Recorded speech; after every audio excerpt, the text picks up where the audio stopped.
Hello students, welcome to your channel 3D BSc classes. तो student आज हम क्या करने वाले हैं? कल हमने क्या किया था? पहले हम कल का थोड़ा डिस्कस कर लेते हैं रिवाइज।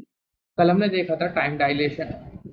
सेकेंड, कल हमने देखा था अपना कल हमने देखा था टाइम डायलेशन, और उससे पहले वाली वीडियो में हमने लेंथ कॉन्ट्रैक्शन पढ़ लिया अब तक। लेंथ कॉन्ट्रैक्शन और ट्रांसफॉर्मेशन ऑफ साइमल्टेनिटी, ट्रांसफॉर्मेशन ऑफ साइमल्टेनिटी। तो ये कुछ टॉपिक्स, मेन टॉपिक्स हमने कवर किए थे इस वीडियो लास्ट लेक्चर पूरे, ठीक है। तो अब इनका रिवीजन भी इम्पोर्टेंट है, तो हर वीडियोस के स्टार्टिंग में अब मैं क्या काम किया करूंगा, इनके बेसिस पर जो टॉपिक्स हुआ करेंगे उसके बेसिस पर कुछ क्वेश्चंस क्या करेंगे। इससे क्या होगा, पुराने टॉपिक्स पर रिवाइज भी होते रहेंगे और हमारे न्यूमेरिकल्स भी होते रहेंगे, क्योंकि इस यूनिट में न्यूमेरिकल्स भी ठीक ठाक है, अच्छे खासे न्यूमेरिकल्स है और लेवल भी थोड़ा अच्छा है। तो ठीक है, इस टॉपिक को, आज का टॉपिक क्या है हमारे पास, ट्रांसफॉर्मेशन ऑफ वेलोसिटी। इसको स्टार्ट करने से पहले देखते हैं क्विक रिवीजन। डेली ज्यादा नहीं, एक से एक या दो क्वेश्चन क्या करेंगे हर एक वीडियो में, और लास्ट में फिर अपना फोर्थ न्यूमेरिकल का एक अलग लेक्चर तो बनेगा ही पूरे यूनिट का, ठीक है। तो चलते हैं, स्टार्ट करते हैं। क्वेश्चन फॉर द डे क्या है? If A road travels with a speed v is equal to 0.8 c along its length, calculate the percentage of contraction। तो इसका मतलब ये क्या बोला है कि एक रोड है जिससे जो कितनी स्पीड से ट्रेवल कर रही है, v is equal to 0.8 c। तो यानी कि हमारे पास उस रोड की स्पीड होगी 0.8 टाइम्स ऑफ c। हमें बताना है कि what is the percentage of contraction. अब परसेंटेज ऑफ कॉन्ट्रैक्शन क्या है, हमें पता है। कॉन्ट्रैक्शन कैसे निकाल देते हैं हम, l is equal to l not square root of 1 - v² / c²। ये कॉन्ट्रैक्शन का फॉर्मूला होता था। अब परसेंटेज ऑफ किसी भी चीज का पूछे तो वो क्या होता है, हमारे पास change divide by original, original into 100। तो किसी भी चीज का परसेंटेज निकालना हो तो हम ऐसे निकालते हैं, उसमें चेंज कितना हुआ है डिवाइड बाय उसका ओरिजिनल और इनटू 100। और चेंज कैसे निकालते हैं हम, final minus initial divide by original, ठीक है। तो अब क्या काम करेंगे इसके लिए, हम यहाँ फॉर्मूला वही अप्लाई करेंगे। तो चेंज परसेंटेज ऑफ कॉन्ट्रैक्शन क्या होगा, परसेंटेज ऑफ कॉन्ट्रैक्शन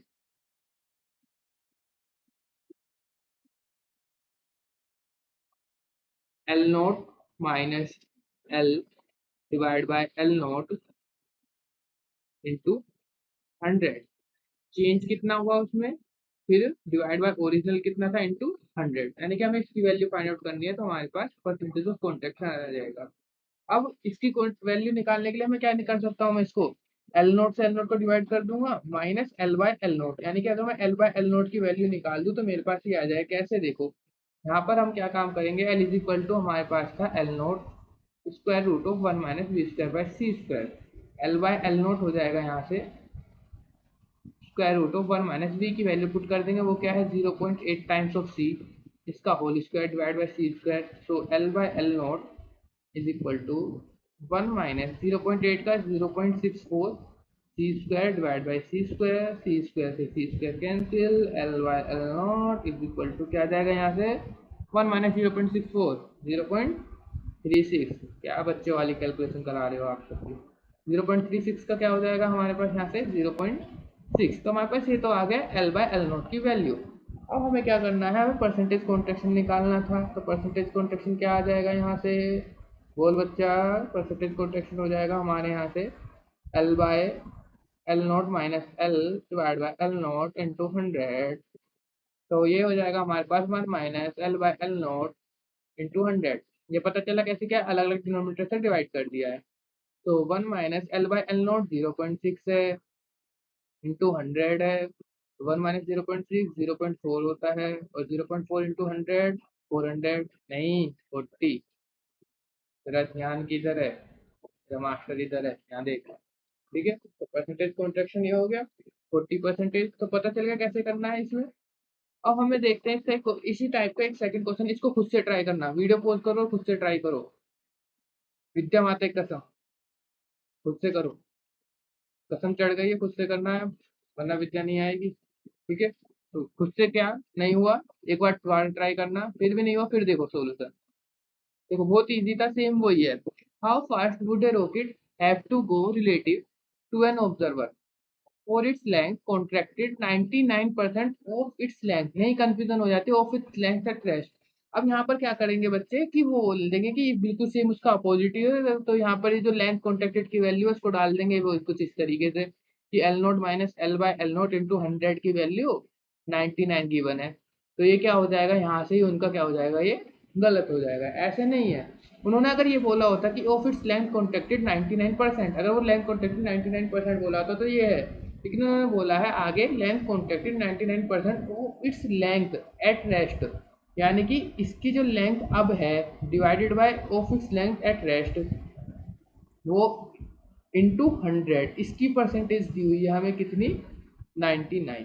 ठीक है, हमें क्वेश्चन में ये गिवन है, तो बस यहाँ पर ये मिस्टेक हो जाती है। अभी तुम यहाँ पर ले लेते एल नोट माइनस एल, जो कि गलत हो जाता। तो अब क्या होगा, हमें ये गिवन है, तो यहाँ से हम क्या निकाल लेंगे, एल की वैल्यू निकाल लेंगे, तो हो जाएगी 99/100 into l not which is equal to 0.99 l not. अब हमें क्या निकालना है, वी निकालना है, यानी कि स्पीड निकालनी है, कितनी स्पीड से वो मूव करेगा। तो l is equal to l not 1 - v² / c²। तो एल की वैल्यू यहाँ डाल देंगे, 0.99 l not is equal to l not 1 - v² / c²। तो एल नोट से एल नोट कैंसिल, दोनों साइड का स्क्वायर कर देंगे तो आ जाएगा 0.99 का whole square is equal to 1 - v²/c²। तो यहाँ से हो जाएगा हमारे पास v²/c² इज इक्वल टू 1 - 0.99 का होल स्क्वायर। तो इसको जब सोल्व करोगे यहाँ से 1 - 0.99 का स्क्वायर करके माइनस कर दोगे, फिर उसकी मल्टीप्लाई c² में कर दोगे, फिर उसका क्या कर दोगे, हमारे पास स्क्वायर रूट कर दोगे, तो हमारे पास v की वैल्यू आ जाएगी। तो इतनी छोटी कैलकुलेशन तो कर ही सकते हो, कुछ तो करके खा लो। तो इसमें कर खुद कर लेना, सॉरी था, तो इसमें खुद करना है इसको। 42.3 इंटू 10⁶ मीटर पर सेकेंड इसका आंसर आ जाएगा। तो दोनों ही क्वेश्चन इजी थे, लेंथ कॉन्ट्रैक्शन के ऊपर बेस्ड थे। बाकी क्वेश्चन हम कल देखेंगे, और ऐसे ही कुछ कुछ टॉपिक्स पर बीच बीच में क्वेश्चन करते रहा करेंगे। अब चलते हैं आज के टॉपिक पर। आज का क्या टॉपिक है हमारे पास, ट्रांसफॉर्मेशन ऑफ वेलोसिटी। एक वैल्यू इसको हटा देते हैं, बीच में दिक्कत कर रहा है, हट जा, नहीं हटा, अब क्या है, हट गया। हाँ। तो ट्रांसफॉर्मेशन ऑफ वेलोसिटी, इसका मतलब क्या है कि अगर हम, जब हमने पहले बात करते हैं थोड़ा सा एक एग्जांपल के थ्रू, कि अगर मेरे पास एक बस है जो 20 मीटर पर सेकंड से जा रही है, एक दूसरी बस है वो 10 मीटर पर सेकंड से जा रही है, छुक छुक छुक छुक छुक छुक, ये तो ट्रेन की आवाज़ होती है। तो मान लो ट्रेन है, ये दूसरी ट्रेन है। तो ट्रेन 20 मीटर पर सेकंड से जा रही है, इसको नाम दे दिया मैंने ट्रेन ए, इसको नाम दे दिया ट्रेन बी, और यहाँ पर हमारे पास एक तुम खड़े हो, तो नाम दे दिया हमने सी, सी फॉर कैट। ठीक है, तो यहाँ पर नाम दे दिया हमने तुम्हें सी। तो यहाँ से ए बी सी हो गया। तो जब तुमने सी ने ए की स्पीड बोलोगे तो तुम कितनी बोलोगे, 20 मीटर पर सेकंड, क्योंकि तुम किस पर हो, रेस्ट पर हो। बी की स्पीड बोलोगे तो तुम 10 मीटर पर सेकंड। लेकिन लेकिन लेकिन क्या, अगर बी से पूछी जाए किसकी स्पीड, ए की स्पीड, तो वो क्या बोलेगा। यही हमने कैसे निकाला था, ये हमने गैलीलियन ट्रांसफॉर्मेशन से निकाला था। उसमें जो हमने देखा था कि हमारे पास क्या होता था, दो फ्रेम थे, एक फ्रेम एस था, एक फ्रेम एस डैश था। ये वाला फ्रेम हमारे पास रेस्ट पर था, ये वाला फ्रेम हमारे पास मूव कर रहा था वेलोसिटी v से। तो हमारे पास अगर एक पार्टिकल p है जिसकी वेलोसिटी u है, तो हमारे पास रिलेशन आता था कि फ्रेम s में अगर u है तो इसमें कितनी होगी, वो हमने मानी थी u डैश। तो इनमें रिलेशन निकाला था, वो तो रिलेशन कितना आया था, u dash is equal to u minus v, यही रिलेशन आया था। तो इसको इसी के थ्रू देखो, तो ये फ्रेम क्या हो गया हमारे पास, एस डैश हो गया, ये क्या होगा, वो वाला पार्टिकल हो गया पी जो यू की चल रहा है, तो यहाँ पे यू की वैल्यू कितनी हो गई, 20। और ये वी क्या हो गया, एस फ्रेम की वेलोसिटी 10 मीटर पर सेकेंड। तो इसके अकॉर्डिंग कितना हो जाएगा हमारे पास, यू डैश, यानी कि इस फ्रेम के अकॉर्डिंग वेलोसिटी कितनी आनी चाहिए हमारे पास, U minus V. U minus V क्या हो जाएगा हमारे पास, यू की वैल्यू 20, वी की वैल्यू 10, ये हो जाएगा 10 मीटर पर सेकेंड। ठीक है, तो ये तो हो गया गैलीलियन ट्रांसफॉर्मेशन के अकॉर्डिंग। कि गैलीलियन ट्रांसफॉर्मेशन में क्या था कि अगर हमारे पास एक पार्टिकल फ्री से चल रहा है तो दोनों फ्रेम्स में कितनी कितनी वेलोसिटी का डिफरेंस आ जाता है। और इसको हम डायरेक्ट भी कर सकते थे। डायरेक्ट कैसे करना है मैंने बताया था इसको, कि जिस भी फ्रेम के रेस्पेक्ट में तुम्हें निकालने हम निकाले थे बी के फ्रेम के रेस्पेक्ट में, तो बी को रेस्ट पर मान लो और उसकी वेलोसिटी को उल्टा करके जोड़ दो। तो ये हम बी को रेस्ट पर मान लेते, बी की वेलोसिटी इधर थी, तो इसकी वेलोसिटी को उल्टा करके इस पे जोड़ दो, तो उल्टा कर दिया 10। तो ये 20 और ये इधर 10, तो ओवरऑल कितना आ जाएगा नेट, 10 मीटर पर सेकेंड। और किधर की तरफ आएगा, इधर की तरफ। तो हम डायरेक्ट भी निकाल सकते हैं अगर एमसीक्यूज वगैरह में आता है तो इस तरीके से सोच कर देंगे। लेकिन अब ये क्या था, गैलीलियन ट्रांसफॉर्मेशन, ये यहाँ तक तो सही था। लेकिन यही जब ये यही हमारे पास यदि पार्टिकल की स्पीड हो जाए स्पीड ऑफ लाइट के समथिंग बराबर 0.9 टाइम्स ऑफ 3, 0.8 टाइम्स ऑफ 3, तो ये रिलेशन क्या हो गया, इनवैलिड हो गया, ये रिलेशन काम नहीं कर पाया। तो उसके लिए कौन आया फिर हमारे पास, जैसे हमने बताया लोरेंट्ज ट्रांसफॉर्मेशन। तो लोरेंट्ज ट्रांसफॉर्मेशन से यूज करके हमें वही निकालना है आज। तो आज हम देखेंगे ट्रांसफॉर्मेशन जैसे यूजिंग लोरेंट्ज ट्रांसफॉर्मेशन। तो स्टार्ट करते हैं हमारे पास थ्योरी में लिख के लाया हूँ इसकी पहले से वही थ्योरी कि consider we have two frames of reference S and S dash, and frame X dash is moving with a velocity v in plus x direction relative to frame S।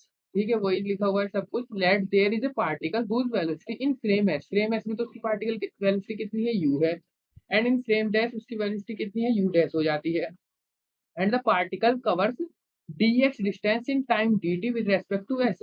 यानी कि फ्रेम s में वो dx distance कितने distance कर देता है, कितने time में, dt टाइम में, और dx distance in time dt dash with respect to frame s dash. Then according to frame s, यानी कि फ्रेम s में u की वैल्यू क्या हो जाएगी हमारे पास, dx बाई dt, क्योंकि u क्या होता है, velocity is equal to distance upon time, speed is equal to distance upon time, equation number 1। मुझे पता है इस पर उंगली उठा देंगे कि sir velocity is equal to displacement upon time होता है, इसलिए बोला है ये स्पीड है, speed is equal to distance upon time. तो अकॉर्डिंग टू, अब पहली बात है जब सेम डायरेक्शन में हो तो स्पीड और वेलोसिटी सेम हो जाती है। According to frame S dash, U dash क्या हो जाएगा, D X dash by D T dash. तो यहाँ तक तो कोई क्लियर, मतलब कोई डाउट नहीं होगा, ये तो सिंपल था। अब क्या करते हैं हम, वही कि हमारे पास जब ये एक्स डिस्टेंस में भी तो डिस्टेंस चेंज आता था, तो हमने लोरेंट्ज ट्रांसफॉर्मेशन अकॉर्डिंग देखा था कि अगर फ्रेम एस डैश में वो एक्स चलता है तो फ्रेम एस में अगर वो एक्स चलता है और फ्रेम एस डैश में एक्स डैश चलता था तो उसमें भी रिलेशन आता था। तो वो क्या होता था वो देखेंगे according to Lorentz transformation. According to Lorentz transformation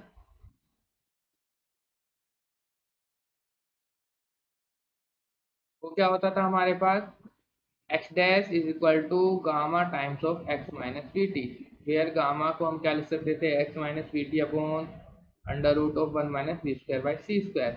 और ऐसे ही हमारे पास टाइम में डिफरेंस आता था, T dash is equal to क्या होता था, गामा, गामा मैं भूल गया इसके बाद, नहीं भूला नहीं हूँ मैं, gamma T minus X V upon C square, शायद यही था, हाँ यही था, T dash is equal to gamma T minus X V upon C square. तो यहाँ पर हो जाएगा ये T minus X V upon C square divided by 1 minus V square by C square. Clear है। अब यहाँ पर हम क्या करेंगे, हमें किसकी वैल्यू चाहिए, अगर मैं इसको किसी भी वैल्यू पुट करेंगे, यहाँ पर बस ये है u is equal to D X by D T और U dash is equal to D X dash by D T. देखो डेरिवेशन को रटना नहीं है, खुद से समझना है। अब मुझे क्या चाहिए, तो मैं इसमें D X by D T की वैल्यू पुट कर दूँ या इसमें D X dash by D T dash की वैल्यू पुट कर दूँ। तो मैंने किसके रेस्पेक्ट में निकाला है, एक्स डैश और टी टी डैश के रेस्पेक्ट में। तुम इसको अगर मैं तुम्हें बोलता कि एक्स के रेस्पेक्ट में करो तो इसको तुम ऐसे तो कर सकते थे, एक्स इज इक्वल टू लिखते वहाँ पर क्या लिखते थे तुम, gamma x dash plus we T.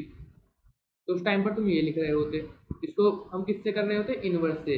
लेकिन अभी तुम इतना कंफ्यूज मत हो, बस सिंपल ये याद रखो कि एक्स डैश की वैल्यू पता चल गई, तो हमें एक्स डैश की वैल्यू पता चल गई, तो हमें क्या चाहिए, डी एक्स डैश चाहिए और डी टी डैश चाहिए। तो अब क्या काम करेंगे, हम इसका और इसका डिफ्रेंशिएट कर देंगे, ठीक है। तो इक्वेशन नंबर 3, इक्वेशन नंबर 4, तो डिफ्रेंशिएटिंग इक्वेशन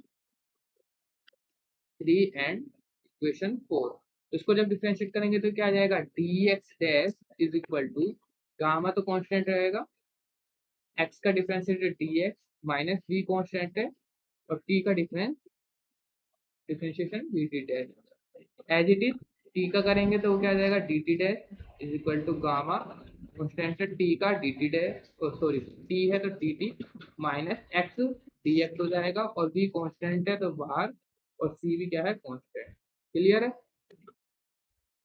तो डी एक्स डैश और डी टी डैश की वैल्यू को कहाँ पुट कर देंगे हम, इक्वेशन नंबर 2 में। तो now putting the values of putting the values of dx dash and dt dash in equation 2, वो क्या आती है हमारे पास, u dash is equal to D X dash by D T. D X dash देखा हमने क्या हो, gamma D X minus V D T, और हमारे पास टी डैश क्या आया था, gamma D T minus V D X by C square. ठीक है, तो यहाँ से गामा कैंसिल, तो ये हो जाएगा हमारे पास D X minus V D T divided by D T minus V D X by C square. तो यहाँ पर अब क्या काम करेंगे, हम ऊपर नीचे यानी कि न्यूमरेटर और डिनोमिनेटर को डी टी डैश से डिवाइड कर देंगे। सॉरी, डी टी डैश से नहीं, डी टी से, क्योंकि यहाँ डी टी दिख रहा है तो हम डी टी से डिवाइड कर देंगे इसको। तो डिवाइडिंग एक मिनट, स्पेलिंग मिस्टेक हो गई थोड़ी सी। Dividing numerator and denominator, numerator and denominator,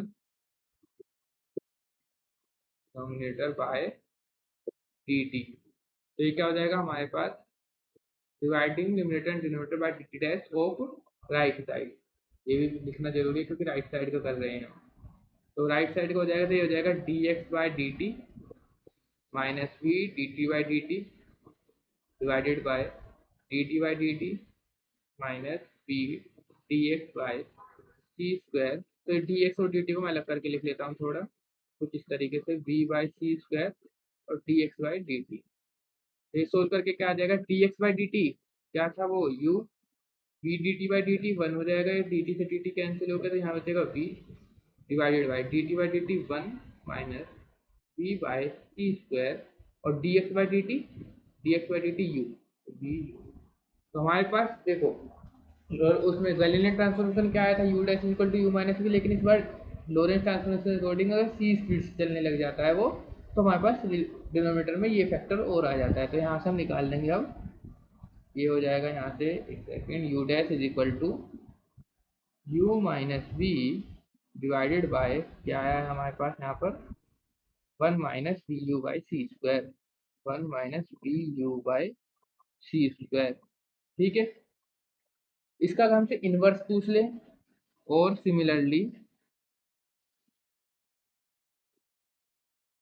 inverse Lorentz transformation, inverse सब समझ में आ गया होगा, माइनस की जगह बस सिंपल प्लस करना होता है। इनवर्स लोरेंस ऐसे मत रखना, माइनस की जगह प्लस, मैं बताता हूँ कैसे याद रख। इनवर्स का मतलब क्या होता है कि जहाँ वेलोसिटी वी लेकर चल रहे हैं वहाँ उसकी डायरेक्शन चेंज हो जाएगी, माइनस वी हो जाएगा इनवर्स। ठीक है, तो यहाँ माइनस वी पुट कर दें, जहाँ वी था तो हो जाएगा U dash is equal to U plus V divide by one plus U V by C square. तो ये क्या हो गया, इनवर्स लोरेंस ट्रांसफॉर्मेशन। ठीक है, अब इसका हमें कुछ केसेस देखने, जैसे केसेस हमने कल देखे थे कि अगर स्पीड क्या क्या हो जाए, कैसे कैसे हो जाए। उससे पहले एक नोट देखते हैं, इंपॉर्टेंट नोट पता होना चाहिए ये भी, अगर न्यूमेरिकल्स में आ जाए तो कैसे नोट करना है। अभी जो हमने देखा था, जो पार्टिकल था वो यू वेलोसिटी से एक डायरेक्शन में मूव कर रहा था, लेकिन अगर मैं बोल दूं कि जो पी पार्टिकल है एस फ्रेम के रेस्पेक्ट में तीनों डायरेक्शन में मूव करता है, यानी कि उसका यू एक्स, यू वाई और यू जेड कंपोनेंट है। ठीक है, और एच डैश के रेस्पेक्ट में उसके component U X dash, U Y dash और यू जेड डैश हैं। तब बताओ, तब हम इसमें कैसे कैसे निकालेंगे रिलेशन। तो हमें इतना तो पता है कि जब फ्रेम फ्रेम एस और एस डैश तो मूव कर रहे हैं प्लस एक्स डायरेक्शन में ही। ठीक है, तो इसका मतलब ये हो गया कि हमारे पास वाई एक्स में चेंज होगा, तो अच्छे से कर देते हैं यहाँ पर कि एक्स डैश जो होगा वो तो हो जाएगा हमारे पास gamma X minus V T. ठीक है, लेकिन जो वाई डैश है वो तो वाई रहेगा, और जो जेड डैश है वो जेड ही रहेगा। ठीक है, और हमारे पास टी डैश क्या हो जाएगा, टी डैश अभी हमने देखा था वो क्या आया था हमारे पास, gamma T minus X V by C square. ठीक है, तो ये हो गया।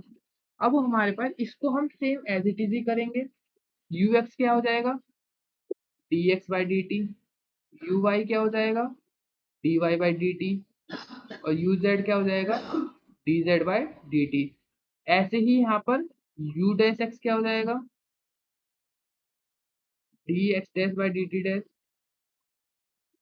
यू डैश वाई क्या हो जाएगा, D Y dash by D T dash, और यू जेड डैश क्या हो जाएगा, D Z dash by D T dash. Clear है यहाँ तक, कोई दिक्कत। बस सिंपल ये वही है, बस यहाँ पे जो अभी हमने किया था वहाँ एक्स वाई कंपोनेंट नहीं लिया था, बस हम ये वाला सोल्व कर रहे थे एक्स वाला। अब हमारे पास वाई और जेड हो तो क्या करेंगे, देखो सिंपल है।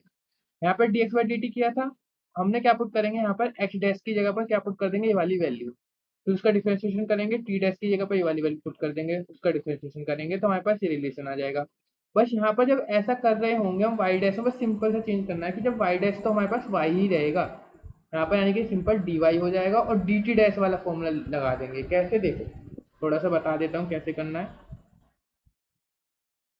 देखो यहाँ पर जब तुम यू डैश एक्स लिखोगे तो वो क्या आएगा हमारे पास, D X dash by D T dash. तो डिफरेंशिएशन ऑफ एक्स डैश क्या हो जाएगा, वो क्या था हमारे पास, gamma times of X minus V T into D, T D dash क्या था हमारे पास, gamma times of T minus X V by C square. तो डिफरेंशिएशन गामा तो कांस्टेंट होगा, पार्शियल डिफरेंशिएशन है तो यहाँ पर फिर डी एक्स हो जाएगा, एक्स का D X minus D D T.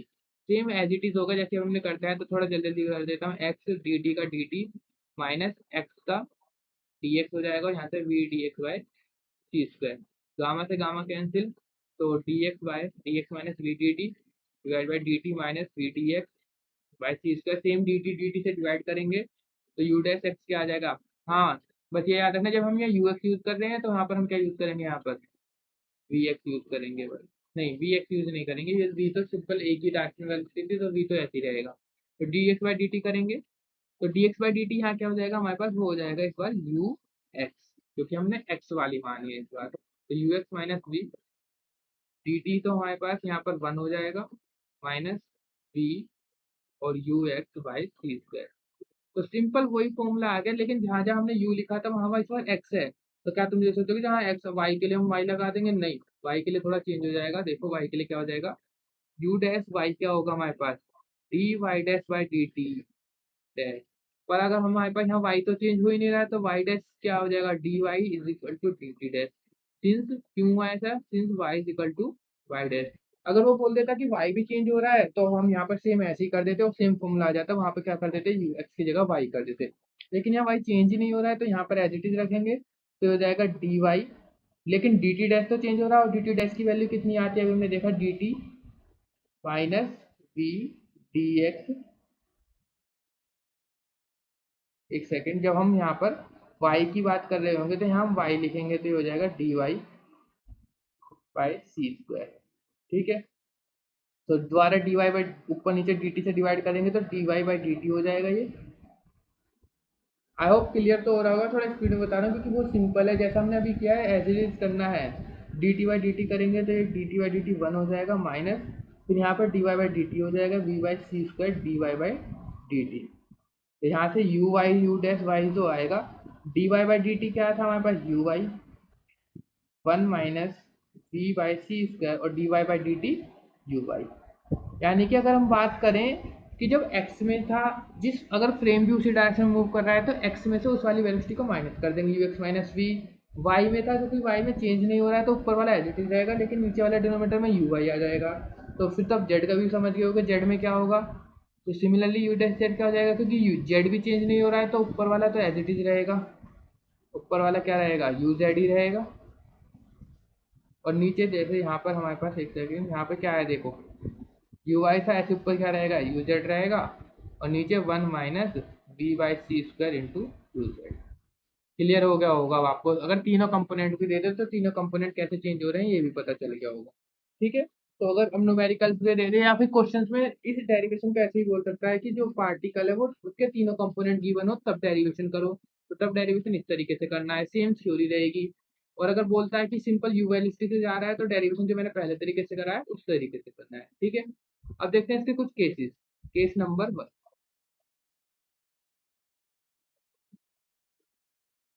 पहला फॉर्मूला लिख देता हूँ, जो हमारे पास लास्ट का फॉर्मूला आया था वो क्या है, U dash is equal to U minus V divide by one minus U V, one minus U V by C square. अब तो ये फॉर्मूला भी आपको भी याद हो गया होगा, जब मुझे याद हो गया तो अरे जैसा टीचर वैसे बच्चे, तो जब टीचर को याद हो गया तो बच्चों को भी याद होना चाहिए। तो यू माइनस वी, तो यहाँ पर अगर मैं यू की बात करूँ तो वो क्या हो जाएगा, U plus V by one plus U V by C square. ठीक है, तो ये हो गया। तो ये दोनों फॉर्मूले। केस नंबर 1 देखते हैं, केस नंबर 1 क्या है हमारे पास।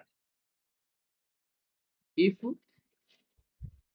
हमारे पास जो u है वो less than C and V भी जो है वो लेस देन सी है, दोनों की वैल्यू जो सी के नेग्लिजिबल वो थी मतलब कम है सी के कंपेयर में, तो हमारे पास ये वाला कंपोनेंट क्या हो जाएगा, नेग्लिजिबल हो जाएगा, यानी ये वाला कंपोनेंट नेग्लिजिबल हो जाएगा, ये वाला कंपोनेंट नेग्लिजिबल हो जाएगा, तो देन हमारे पास ये क्या आ जाएगा, U dash is equal to U minus we.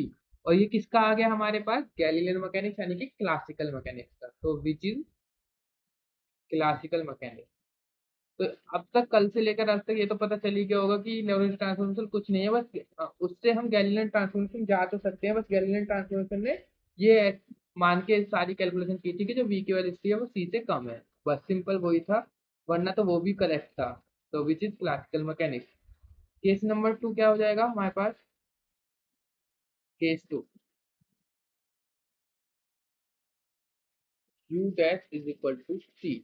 इसका मतलब क्या है कि जो हमारे पास पार्टिकल है उसकी फ्रेम एच डैश के रेस्पेक्ट में वेलोसिटी कितनी है, सी है, और वी वी ही है, तो क्या हो जाएगा हमारे पास तब u इज इक्वल टू, यानी फ्रेम एच में वेलोसिटी क्या हो जाएगी, हमारा फॉर्मूला क्या था, U is equal to U dash plus V, यानी C plus V divide by 1 plus U dash, U dash कितना है यानी C into V divided by क्या हो जाएगा यहाँ से सी स्क्वायर, तो सी से सी कैंसिल, तो ये हो जाएगा C plus V divided by C plus V, यहाँ एल्सियम लेने पर डिवाइड बाय सी, तो इससे ये कैंसिल इज इक्वल टू सी। अरे ये क्या हो गया, u इज इक्वल टू सी का मतलब है, इसको जरा ध्यान से समझना थोड़ा सा, कि ये बोला है कि अगर हमारे पास फ्रेम एस ये था, फ्रेम एस ये था, ये भी वेलोसिटी से मूव कर रहा है, और ये भी ये सी से मूव कर रहा है, किसके रेस्पेक्ट में, फ्रेम एस के रेस्पेक्ट में, ठीक है, फ्रेम एस के रेस्पेक्ट में सी से मूव कर रहा है, तो अगर हमारे पास तो फ्रेम एस के रेस्पेक्ट में भी उसकी वेलोसिटी कितनी आ रही है, सी आ रही है, तो इसका मतलब क्या हुआ, उसकी वेलोसिटी चेंज ही नहीं हो रही, फ्रेम पर डिपेंड ही नहीं कर रही, और यही क्या था हमारे पास, आइंस्टीन सर ने ही बताया था, आइंस्टीन सर ने क्या बताया था कि अगर कोई पार्टिकल स्पीड ऑफ लाइट से मूव कर रहा है तो उसकी में किसी भी फ्रेम में चले जाओ उसकी स्पीड क्या रहेगी, स्पीड ऑफ लाइट के बराबर ही रहेगी, फ्रेम के इंडिपेंडेंट होती है, तो ये यहाँ से प्रूफ होता है, तो यहाँ क्या लिख देंगे हम, so the observer, the observer in frame S and S dash, इसको हटा देता हूँ मैं एक सेकेंड, एस डैश,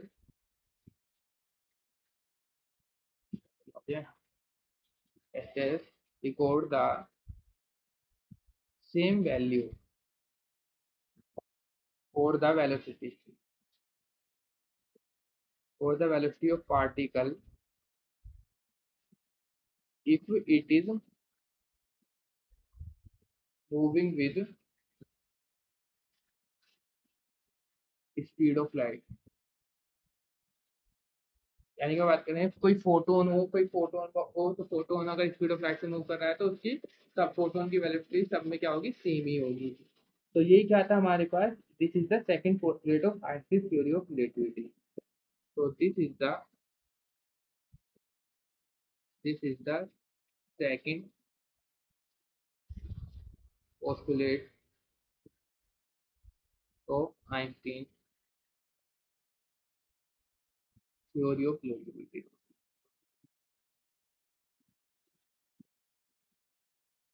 ठीक है, अब बात करते हैं केस नंबर 3 की। केस 3, इस बार जो हमारे पास यू डैश है वो भी सी होता है, एंड जो पार्ट फ्रेम एस है वो भी सी से मूव करने लगे। इसका मतलब ये है कि तुम सपोज करो कि तुम सी से मूव कर रहे हो, तुम स्पीड ऑफ लाइट से मूव कर रहे हो किसी स्पेसशिप में बैठकर, और तुम्हारे अंदर तुम्हारे साथ जो पार्टिकल है वो भी किससे मूव कर रहा है, वो भी सी से मूव कर रहा है, तो बताओ फ्रेम के रेस्पेक्ट में कितनी वेलोसिटी आएगी, तो देखते हैं अब कितनी आएगी अब हमारे पास। तो यू इज इक्वल टू, वो क्या आया था, यू डैश प्लस बी, एक बार पहले फॉर्मूला लिख देते हैं, u is equal to U dash plus क्या था v divided by 1 plus U dash v by C square, यहाँ वैल्यू पुट करेंगे, यू डैश की जगह पर c, v की जगह पर c, यू डैश की जगह पर c, v की जगह पर c divide by C square, तो c plus c 2c 1 2c 2c 2c, सही लग रहा है, 2c 2c 1 plus C square by C square 1, तो 2c बाय 2, 2 से 2 खत्म, बचा क्या c, अरे ये द्वारा यूएससी के बराबर आ गया, इसका मतलब क्या है कि हमारे पास वेलोसिटी ऐड होने पर भी, मतलब क्या होना चाहिए था कि रेस्पेक्ट में ये होना चाहिए कि दोनों वेलोसिटी ऐड हो जानी चाहिए थी, यानी कि c प्लस सी 2c आना चाहिए था किसके रेस्पेक्ट में, फ्रेम एस के रेस्पेक्ट में, लेकिन ऐसा नहीं आया है। तो इसका मतलब क्या है कि स्पीड ये जो है स्पीड ऑफ लाइट से कोई मूव कर रहा है कोई भी, तो उसमें एडिशन ऑफ वेलोसिटीज नहीं होता है। तो ये भी हमने बताया था कि स्पीड ऑफ लाइट जो उससे कैसे बताया था हमने कि अगर ट्रेन के आगे जो लाइट लगी होती है तो वो v वेलोसिटी से मूव कर रही है ट्रेन और स्पीड ऑफ लाइट c है, तो इसकी वेलोसिटी कितनी होनी चाहिए थी, c प्लस v होनी चाहिए थी हमारे अकॉर्डिंग, क्लासिकल मैकेनिक्स के अकॉर्डिंग, जो कि नहीं हो रही थी। हमने कैसे देखा था वो सेकंड पोस्टुलेट से प्रूव भी किया था ये। तो ये यहाँ पे प्रूव भी होता है कि वो ऐड कर नहीं आती, वो हमेशा क्या रहेगी, c ही रहेगी। ठीक है, तो यहाँ पे क्या प्रूफ होता है यहाँ कि अगर हम वेलोसिटी ऑफ लाइट का एडिशन करेंगे तो हमारे पास जो रिजल्ट आएगा वो वेलोसिटी ऑफ लाइट के बराबर ही आएगा, उसका ट्वाइस नहीं आएगा। ठीक है, तो यहाँ लिख देंगे this this shows that the addition of velocity of light to the velocity, ये कहाँ भाग रहा है, लंदन से सीधे अमेरिका में चला गया, to the velocity of light, ये भी स्पीड ऑफ लाइट से मूव कर रहा है ना, इस वजह से आपकी पढ़ाई भी स्पीड ऑफ लाइट से मूव करनी चाहिए। जल्दी जल्दी सब कुछ कवर करो और सब कुछ याद करो, जल्दी जल्दी पेपर क्लियर करो, अच्छे मार्क्स लाओ। बता तू। ठीक है, तो ये हो गया हमारे पास केस नंबर 3। अब क्या है हमारे पास, एक लास्ट केस और है, केस 4। केस 4 में क्या है कि अगर जो फ्रेम है वो सी की वेलोसिटी से मूव करे और पार्टिकल की वेलोसिटी कुछ भी हो तो क्या होगा, तब देखते हैं हम हमारे पास तब क्या आएगा। Then if v is equal to C, then u is equal to u dash plus, पहले फॉर्मूला लिख देते हैं पूरा, u dash plus v divided by 1 plus u dash v by C square. Value put करेंगे यहाँ पर u dash plus C 1 plus U dash into C by C square, तो C से सी कैंसिल, तो यू डैश प्लस सी, यहाँ LCM ले देंगे बच्चों वाला काम करके जल्दी जल्दी, सी सॉरी सी डैश को कर दिया सी, इससे कैंसिल, सी ऊपर चला जाएगा तो यू भी क्या आ गया यहाँ से सी। तो इसका मतलब क्या है कि अगर हमारे पास दो फ्रेम है, अगर हमारे पास फ्रेम एस और फ्रेम एस डैश है और ये अगर आपस में रिलेटिव चल रहे हैं सी से, इनकी रिलेटिव वेलोसिटी सी है यानी कि एक दूसरे के रेस्पेक्ट में सी वेलोसिटी से मूव कर रहे हैं, तो इनके जब भी दोनों के लिए पार्टिकल की वेलोसिटी भी क्या हो जाएगी, स्पीड ऑफ लाइट के बराबर ही रहेगी। ये केस अच्छे से याद रखना है कि क्या क्या होता है। सबसे पहला केस क्या था, अगर ये जो हमारे पास दोनों ही वेलोसिटी क्या थी, पार्टिकल की वेलोसिटी और ये वाली वेलोसिटी बहुत कम थी स्पीड ऑफ लाइट के रेस्पेक्ट में, तो हमारे पास वही मतलब वेलोसिटी में चेंज हो रहा था, यानी कि वो U dash plus V U dash minus V हो जाएगा, ये हो रहा था। तो सेकंड केस क्या था कि अगर हमारे पास इसकी भी वेलोसिटी सी के बराबर थी और पार्टिकल की वेलोसिटी भी सी के बराबर है, दोनों ही सी से मूव कर रहे हैं, तो इसके रेस्पेक्ट में वेलोसिटी कितनी आएगी, वो सी ही आएगी। फिर केस नंबर 3 क्या था, केस नंबर 3, अगर सिंपल पार्टिकल की वेलोसिटी सी है, कोई पार्टिकल सी से चल रहा है, तो उसमें क्या होगा कि दोनों ही फ्रेम में किसी भी फ्रेम में सब उसकी वेलोसिटी क्या दिखाई देगी, हमें सी ही दिखाई देगी, तो इसमें भी सी दिखाई देगी, इसमें सी दिखाई देगी। और केस नंबर 4 क्या है कि पार्टिकल की वेलोसिटी कुछ भी हो, कम हो या ज्यादा हो, लेकिन जो हमारे पास फ्रेम है अगर दोनों फ्रेम आपस में रिलेटिव चल रहे हैं सी से, तो फिर हमें दूसरे फ्रेम से वेलोसिटी उसकी कितनी दिखाई देगी, उसकी वेलोसिटी सी ही दिखाई देगी। यानी कि अगर स्पीड ऑफ लाइट से चलेंगे तो दो फ्रेम पर भी वो क्या दिखाई देगी, सब फ्रेम से वो स्पीड ऑफ लाइट के बराबर ही दिखाई देगा। क्लियर है, तो यहाँ क्या लिख देंगे हम, यहाँ पर लिख देंगे if one object moves, note साथ के साथ बना के चलना, जो भी यहाँ लिखवाता हूँ बिल्कुल प्रॉपर नोट, प्रॉपर इसलिए लिखवाता हूँ जिससे कि आप नोट्स भी आपके साथ साथ रेडी होते रहे। If one object moves with velocity C with respect to other, ये बीच में आ रहा है और जो बीच में है उसको क्या कर देना चाहिए, हटा देना चाहिए, हटा दिया। Three with respect to other then their relative velocity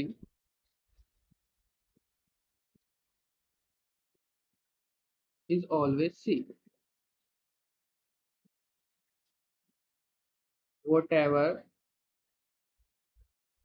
may be the velocity of other। may be the velocity of other। ठीक है, तो ये टॉपिक हो गया हमारा बिल्कुल कंप्लीट, ट्रांसफॉर्मेशन ऑफ वेलोसिटी या एडिशन ऑफ वेलोसिटी क्या होता है। ठीक है, तो इस टॉपिक के बाद अब हमें क्या पढ़ना है, इसके बाद हमें पढ़ना है चेंज इन मास, मास का वेलोसिटी के साथ क्या रिलेशन होता है, क्या हम जब अगर हम थोड़ा सा स्पीड से मूव करें तो क्या हमारे पास मास में चेंज आएगा, खुश हो तो, कि अगर तुम मूव करते हो क्या तुम्हारे मास में चेंज होता है, हाँ होता है।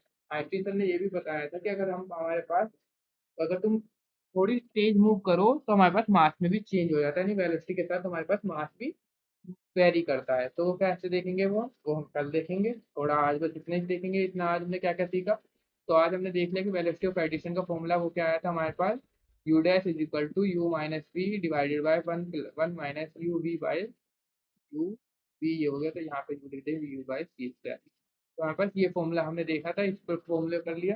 चलो इसके ऊपर एक क्वेश्चन और कर लेते हैं, फिर ये फॉर्मूला थोड़ा क्लियर हो जाएगा।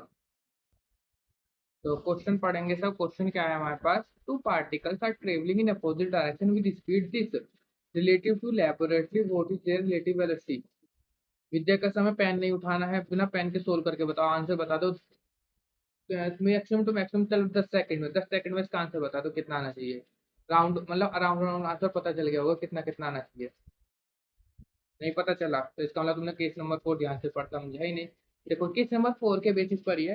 उन्होंने बोला two particles travelling in opposite direction with A speed of 0.9 सी, यानी कि एक पार्टिकल हमारे पास ऐसे मूव कर रहा है, उसकी डायरेक्शन स्पीड 0.9 सी है, और दूसरा पार्टिकल इधर मूव कर रहा है 0.9 सी है उसकी। ठीक है, तो उन्होंने बोला what is their relative velocity, और जो वी ए जो हमारे पास पार्टिकल मूव कर रहे हैं रिलेटिव टू लेबोरेटरी, लेबोरेटरी यानी कि कोई रेस्ट पर है, लेबोरेटरी वो रेस्ट पर है, तो उसके रेस्पेक्ट में ये कुछ ऐसे मूव कर रहे हैं। What is their relative velocity, इन दोनों के आपस में रिलेटिव वेलोसिटी बतानी है कि इनकी आपस में रिलेटिव वेलोसिटी क्या होगी। तो ये तो वही वाला क्वेश्चन हो गया कि इनकी वेलोसिटी क्या होनी चाहिए, दोनों की ऐड करने पर भी क्या आनी चाहिए, सेम आनी चाहिए, यानी जितनी वेलोसिटी से मूव कर रहा है, कब, जब ये सी के कंपेरेबल होते हैं, लगभग लगभग सी के कंपेरेबल है। तो इसका आंसर मैं बता देता हूँ यहीं से कि 0.99 के समथिंग आना चाहिए। चलो अब इसको सोल्व करके देखते हैं। हम क्या काम करेंगे, देखो यहाँ पे सबसे पहले ये पता नहीं चल जाता है कि यू डैश किसको ले, वी डैश किसको ले, और वी किसको ले। तो कैसे करेंगे इसको, देखो पता कैसे चलाएं। जो हमारे पास मूव कर रहे होंगे उनमें से एक को तो होगा यू डैश और एक होगा हमारे पास वी, और जो रेस्ट पर होगा वो क्या होगा, यू होगा। तो यहाँ पर हमें क्या निकालना है, what is their relative velocity निकालनी है। रिलेटिव वेलोसिटी क्या होती थी, यानी कि फ्रेम एस के रेस्पेक्ट में, यानी कि हमें यू की वैल्यू निकाल लो। ठीक है, यू डैश प्लस, फॉर्मूला क्या होता था, U dash plus V, one plus V U dash by C square. V क्या है, वी ये 0.9 ही है, और यू डैश क्या है 0.9। ठीक है, ये मतलब कि फ्रेम के रेस्पेक्ट में कितनी वेलोसिटी है और फ्रेम की वेलोसिटी कितनी है, तो फ्रेम के रेस्पेक्ट में 0.9 सी है, और फ्रेम की खुद की कितनी है 0.9 सी है, divided by one plus V की value 0.9 C into 0.9 C divide by C square. तो सी से सी कैंसिल, 0.9 सी 0.9 सी कितना हो जाएगा, 0.9 1.8 C divided by one plus 0.9 into 0.9 one plus 0.81, तो हो जाएगा 1.83 डिवाइडेड बाय 1.81।